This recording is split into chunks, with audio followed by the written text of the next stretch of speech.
federal court, appeals court, has ruled that Donald Trump is not immune from prosecution and therefore can face trial on charges that he plotted to overturn the results of that 2020 election. Well, Trump had claimed in the landmark case that he was immune from criminal charges for acts he said fell within his duties as president. Well, we can now cross to our correspondent in Washington, Fraser Jackson.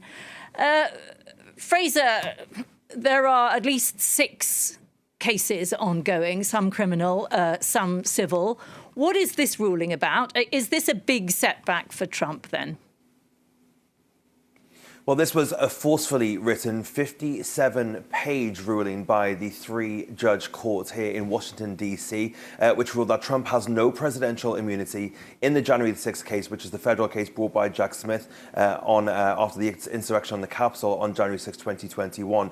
The ruling says that Trump's immunity claim, quote, is unsupported by precedent, history, or the text and structure of the Constitution. The ruling then continues, former President Trump's alleged efforts to remain in power despite losing the 2020 election were, if proven, an unprecedented assault on the structure of our government. He allegedly injected himself into a process in which the president has no role, the counting and certifying of the Electoral College votes, thereby undermining constitutionally established procedures and the will of Congress. Now, there are effectively 3 findings in this ruling. One is that the judges outwardly rejected the notion of blanket immunity for the president. The second says that even if there were some modicum of immunity, that Trump's alleged behavior was out of bounds for what would even be covered by that. And then thirdly, the argument says that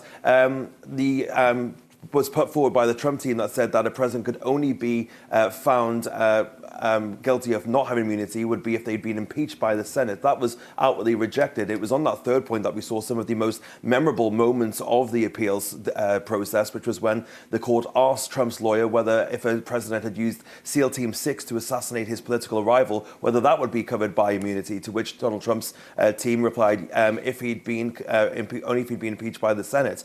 So this expedited basis still took a month, and it really was a ruling that most people were expecting. And the reason that we think it took so long is because this court was really crossing its T's and dotting its I's, because the next step really is the Supreme Court, and they're hoping that maybe they could just rubber stamp this decision so the Supreme Court might not have to get involved. Oh, that's what I was going to ask you then. Is that the end of this? Or clearly from what you're saying, it might not be. Does he go to the Supreme Court next? Is he just trying to delay this thing until after the presidential elections? Well, delay has definitely been Donald Trump's legal strategy to try to get these legal processes pushed back beyond the presidential election in the hopes that he wins and that could therefore make these cases disappear. That is what most analysts here in the United States are saying. Now, Donald Trump's team has said that they will now appeal this decision, which means that it will head to the Supreme Court. But it's up to the Supreme Court whether they want to hear this case at all. CNN is reporting that their sources are saying to them that Donald Trump's team are not confident that the Supreme Court would even take this case up because of a weak argument that has been put forward by Trump's legal team. Now, Donald Trump's legal team is already in the Supreme Court this Thursday, where they'll be hearing whether Donald Trump's name can appear on the ballots in Colorado, which is a widely watched ruling, which is expected to go in Trump's favor.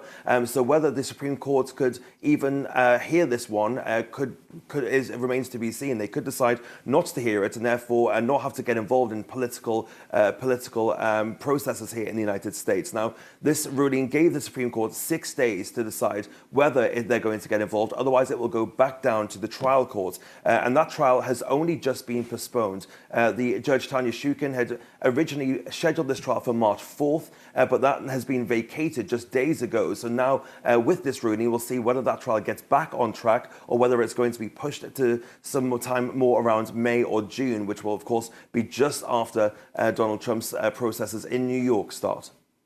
OK, Fraser, thanks very much. We will be hearing from you, no doubt, on many occasions over this stuff and more right up until those elections. Fraser Jackson there speaking to us from Washington.